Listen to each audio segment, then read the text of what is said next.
seseorang enggak bisa bergerak nanti di hari akhirat kecuali dipertanyakan dulu 4 perkara.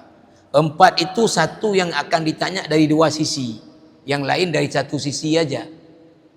Apa? Harta. Apa yang ditanya pertama? Min ainaktasabahu. Kayak mana cara dapatnya? Yang pani yang tepuk ke tempuhan. Yang pani ke cauan. Itu akan dipertanyakan dari mana cara mendapatkannya. Yang kedua akan dipertanyakan fima anfaqa. Dibelanjakan untuk apa? Bahkan tadi summa latus'alunna yauma idzin 'anin na'im.